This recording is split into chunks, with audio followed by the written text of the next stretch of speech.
My student's family tree project exposed the town mayor's biggest secret. My student Jessica stood at the front of the class holding her family heritage poster board, her hands steady despite the trembling I'd noticed when she'd walked in. This project asked us to discover our real heritage, she said calmly, glancing at the parent observation chairs where Mrs. Richardson, our school board president and the mayor's wife, sat with a pleased smile. So I did. Wonderful, Jessica. Please proceed, I encouraged, though something in her tone made me lean forward. Jessica had always been the pride of the Richardson family, the mayor's granddaughter, tragically orphaned as a baby, but lovingly raised by her grandparents after her teenage mother died in childbirth. The whole town knew the story. The whole town praised the Richardsons for their sacrifice.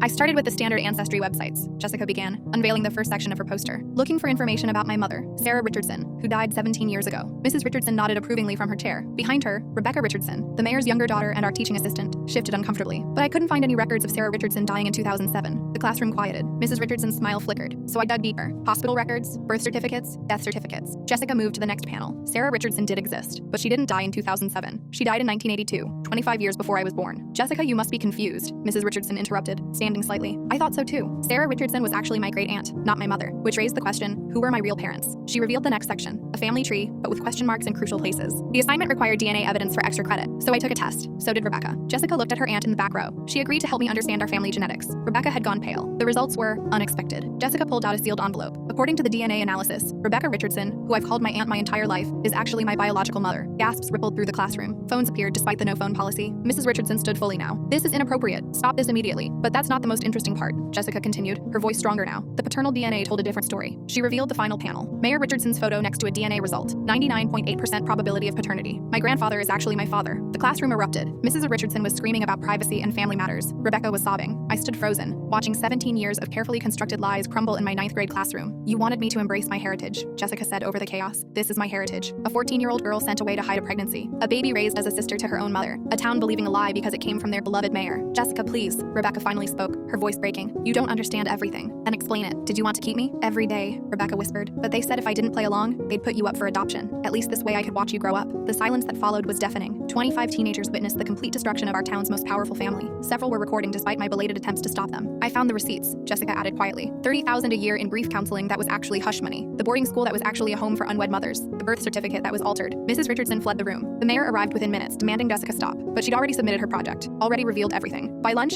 #Jessica's Truth was trending. The mayor who'd run on family values had impregnated his 14-year-old daughter. The school board president who'd pushed abstinence-only education had covered it up for 17 years. They tried to have me fired for allowing the presentation, but Jessica had followed the assignment perfectly, discovering our true heritage. She'd researched, documented, and presented professionally with evidence. The mayor resigned within a week. The Richardsons left town. Rebecca gained custody of Jessica, and they're still in therapy, working through 17 years of forced lies. Jessica got an A+ on the project. She's studying journalism now, says she got good practice exposing corruption in high school. Did you know? The principal asked me afterward. I knew she was thorough. I didn't know her family was built on lies.